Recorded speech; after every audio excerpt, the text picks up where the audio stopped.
Philippe Simon, une figure respectée, s'est retrouvé dans une polémique après avoir interviewé Belle Bijou qui prétendait être riche. Que s'est-il vraiment passé? Que pouvons-nous apprendre de cette situation, surtout dans le monde du business? Let's go! Bienvenue à toutes les personnes sur cette chaîne. Sur cette chaîne, nous parlons entrepreneuriat, nous parlons business, nous parlons motivation, surtout conseil aux femmes. Une femme éduquée, c'est toute une nation éduquée. Donc aujourd'hui, nous allons parler d'un sujet qui fait parler sur la toile, le clash entre Belle Bijou et Ruby. Comment Philippe Simon, une figure respectée, s'est retrouvé dans cette polémique. Donc nous allons parler des relations et de la crédibilité, comment ça peut impacter notre business. Donc, nous allons suivre ensemble les vidéos et je reviendrai pour vous donner au moins 2 à 3 conseils qu'on peut tirer derrière cette situation, surtout dans le milieu du business. Vous aussi, vous allez me dire en commentaire qu'est-ce que vous en pensez. Suivons ensemble. De filles pauvres, dormant à même le sol, au Cameroun, à multimillionnaires aux États-Unis, vivant dans des conditions plus que confortables, nous allons parler aujourd'hui de l'incroyable parcours de celle que l'on connaît plus affectueusement sous le nom de Belle Bijou sur les réseaux sociaux. Elle va nous expliquer comment Internet a changé littéralement sa vie. Comment, grâce à Internet, elle est parvenue à gagner des sommes folles, 2 millions de dollars en un an seulement après qu'elle se soit lancée dans le business en ligne. Comment elle a fait partagez la vidéo, likez, surtout abonnez-vous. Pour gagner autant d'argent, comment elle est en train de bâtir son empire aujourd'hui, mais surtout comment elle dépense son argent. Et là, vous allez être choqués de comment elle dépense son argent. Il y a beaucoup d'intelligence financière à apprendre de son histoire, mais elle va aussi s'adresser à tous ceux et toutes celles qui ont encore aujourd'hui dans leur vie des raisons de justifier leurs échecs ou alors simplement leur absence de résultats. Tout pour bâtir quelque chose de grand. Vous n'allez pas voir le temps passer, tellement l'histoire est passionnante. Belle Bijou. Bonjour Philippe. Merci beaucoup d'avoir accepté de venir sur le podcast pour parler d'argent, de gestion financière. Merci de m'avoir invité, je suis honorée. Je t'en prie. Est-ce que tu peux juste commencer par te présenter pour les gens qui ne te connaissent pas encore? Bien sûr, je suis Belle Jones, aussi connue sous le nom de Belle Bijou sur les réseaux sociaux, la directrice de Belle Secret Europe et Queen's Academy. Alors, que font toutes ces entreprises? Parce que tu viens de citer Belle, mais Belle Secret, c'est quoi? Belle Secret Europe et Queen's Academy, toutes ces entreprises font de l'argent. Ouais, on est là pour parler de ça. Ouais. Exactement. Belle Secret est une société que j'ai créée en 2018 qui se focalise sur le cosmétique. Donc, les produits d'hygiène intime, femmes et hommes, produits de la peau, visage, produits de cheveux, capillaires et tout. Belle Secret Europe fait pareil, c'est juste une succursale de Belle Secret. Belle Secret est basée aux États-Unis et Belle Secret Europe est ici en Europe. Et bien sûr, Queen's Academy est une société que j'ai créée en 2022 où j'apprends à tout le monde. Au départ, j'ai commencé avec les femmes, mais j'ai vu qu'il y avait aussi des hommes qui voulaient se lancer dans l'entrepreneuriat et apprendre tout ce qui est business. Donc, Queen's Academy est une académie où j'apprends l'entrepreneuriat en général, l'argent, les finances, l'investissement et surtout les stratégies marketing de comment vendre en ligne. Le digital, si je peux dire. Aujourd'hui, je vais vous parler de M. Philippe. J'étais sur TikTok comme je vous ai parlé. J'étais indignée. J'étais indignée pourquoi? Par rapport à ça, on va écouter ensemble. J'ai quitté le Cameroun en 2008 pour les États-Unis et je reviens au Cameroun en 2013 pour visiter ma famille pour la toute première fois après avoir quitté et je constate que j'ai des cousines, des tantes qui ont des odeurs corporelles, mais tu sais, au Cameroun. Elle quitte. Lorsqu'on dit que non, lorsqu'un blanc nous insulte, ça nous fait mal. Lorsqu'un blanc nous insulte, ça nous fait mal. Vous avez écouté la voix, ça? Écrivez-moi oui. Si vous avez écouté, je vais jouer encore pour vous. Écoutez très bien. J'ai quitté le Cameroun en 2008 pour les États-Unis et je reviens au Cameroun en 2013 pour visiter ma famille pour la toute première fois après avoir quitté et je constate que j'ai des cousines, des tantes qui ont des odeurs corporelles, mais vous avez écouté? Elle a quitté le Cameroun en 2008. Elle rentre visiter. On les odeurs corporelles. Monsieur Philippe, si vous, sur votre plateau, vous n'avez pas écouté ça, est-ce que c'est normal? Lorsque les Américains, parfois ici, ils font ça à nos frères noirs. Je me souviens, Lorsque une sœur qui quitte sa famille en 2008, elle vient aux États-Unis. Après, je ne sais pas, en 2013, elle rentre. Elle sent que ses cousines et ses tantes avaient de l'odeur corporelle. Imaginez-vous si un blanc disait ça des Africains. Et ton plateforme, Philippe, c'est une plateforme pour encourager. Il y a beaucoup de blancs qui suivent aussi. Il y a des gens qui te suivent. Il y a des gens qui regardent et voient comment c'est. Il y a certains Africains qui ont réussi. Mais il y a une personne qui veut descendre les Africains sur ton plateau. D'abord, cette fille a la maladie du nez ou comment? Je sais que Philippe n'est pas propriétaire, n'est pas auteur de ses propos. Mais lorsqu'ils ont fait le montage, ce n'était pas en live, c'était pas une émission enregistrée. Ils pouvaient couper ça pendant le montage. Il y a des choses qu'on ne peut plus se permettre en tant que peuple noir. Ok? Donc, ça ne m'a pas du tout plu, Philippe.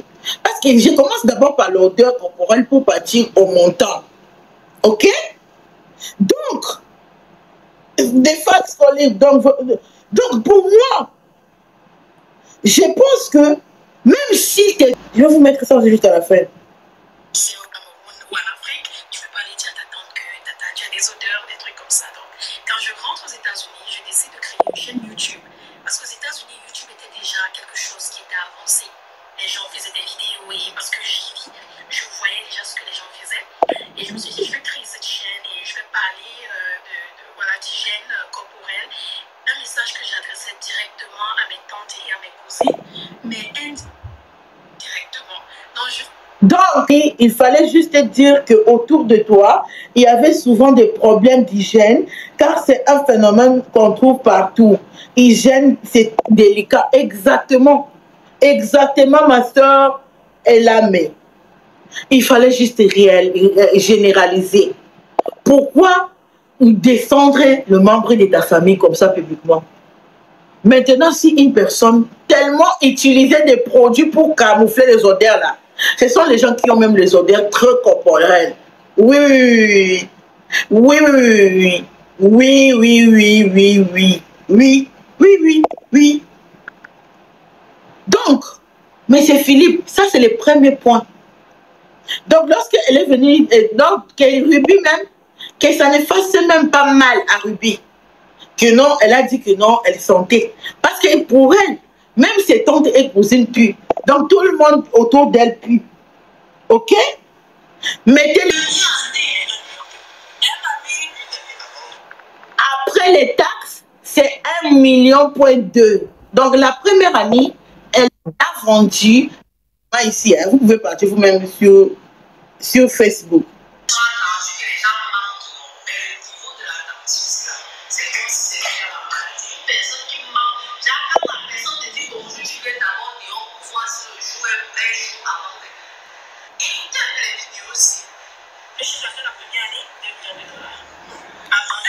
Les chiffres d'affaires première année, c'est 2 millions de dollars. Partons lentement. C'est une personne qui a fait l'analyse de ça sur TikTok. La page s'appelle Caméléon.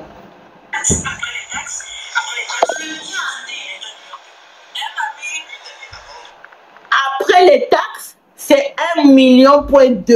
Donc la première année, elle a vendu, elle a fait le chiffre d'affaires de 2 millions. Après les taxes, 1,2 million, ok?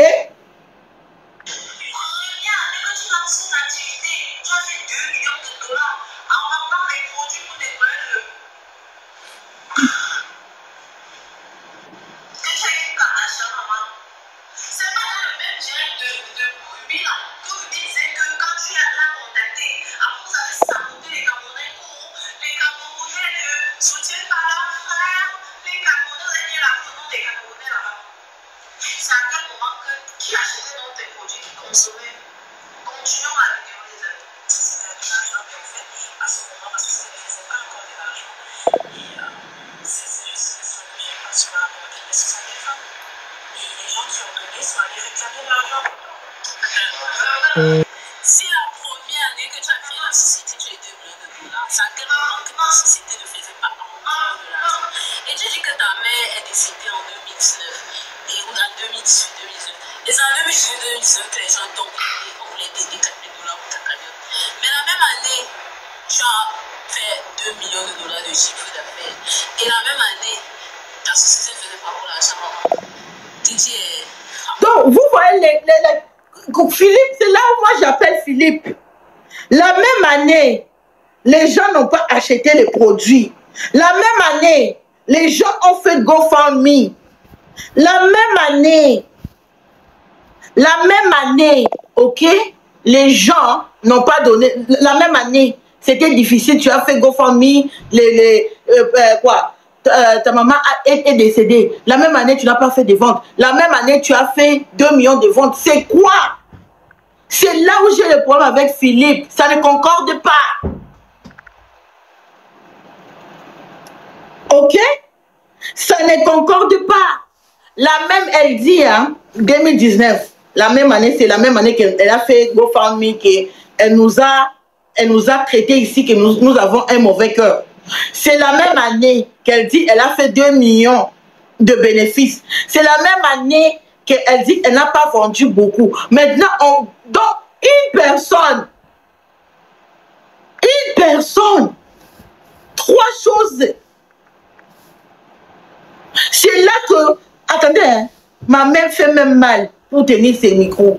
C'est là où Philippe devrait normalement dire c'était comment. C'était comment? Parce que même année, elle nous donne une chose, 3. Donc, attendez d'abord. Maintenant, on va partir directement sur la page Lia Merrill. Ok? Je vais l'appeler. Je l'ai tagué même. Oui. Parce que lorsqu'il c'est quoi? Donc, tu veux me dire que Philippe vend les rêves aussi? Je dois l'appeler. Parce que c'est lui qui fait l'émission Investir au pays. Donc, il doit faire l'enquête avant d'amener une personne dans son émission. Précisément, ce que moi je peux conseiller à Philippe, c'est quoi? Philippe doit commencer à dire à ses abonnés de lui montrer des preuves. Oui, oui. Parce que tu ne peux pas partir sur CNN et sortir les choses comme ça. Sur France 24 et faire les choses comme ça. Nous, on n'a pas de plateforme pour les Noirs comme les France 24, les CNN. Donc, les Philippe sont comme les CNN dans le monde de business des Noirs pour nous dire qu'est-ce qui marche, qu'est-ce qui ne marche pas, comment il faut investir et tout, n'est-ce pas? Elle est Stéphanie, parce que je suis fâchée. Si tu fais business là, tu vois, il y a d'autres business, par exemple, les gens comme elle-même, notre milliardaire Promax, et les Aïcha font, les Ruby font, elles doivent vendre, elles doivent faire publicité jusqu'à pour vendre. Et parfois, il y a certaines personnes même qui vont acheter et puis retourner.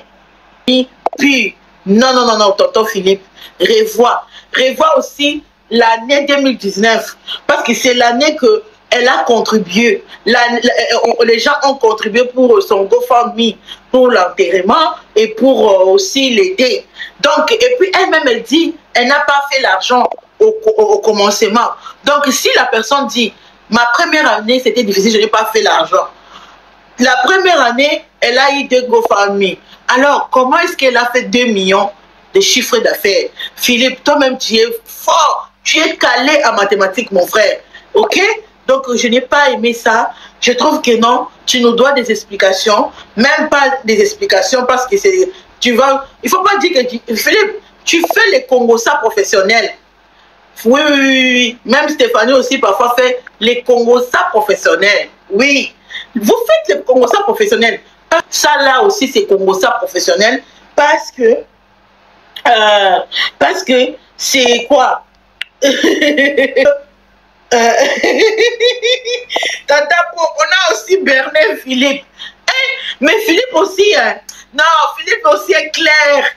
Vous savez, lorsqu'il parlait, Philippe ouvrait les yeux comme ça, mais il ne savait pas comment dire. Tu mens ou c'est... Donc, vous savez, moi aussi, je suis juste de taquiner Philippe Attends, je vais vous dire la vérité. Je suis juste en train de taquiner Philippe. Parce que moi aussi, si j'étais à la place de Philippe, je vais être waouh, ok, waouh. Ma chérie, on peut faire comme ça. Le roi, le fisc américain a pris 800 000 $ de taxes sur toi dans ta première année. Première année. Et tu es parti pleurer chez Ruby que tu n'as pas vendu.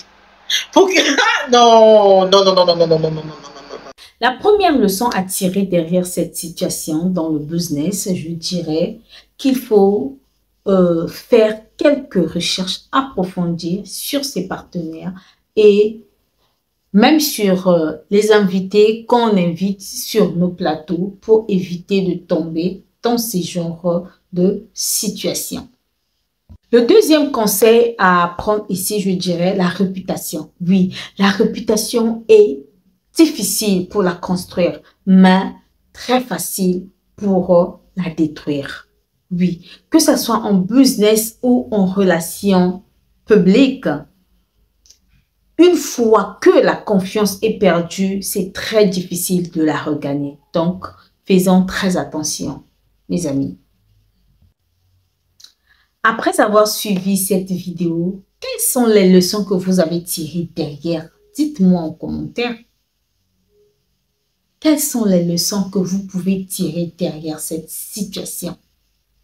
Et on se retrouve prochainement dans une autre vidéo.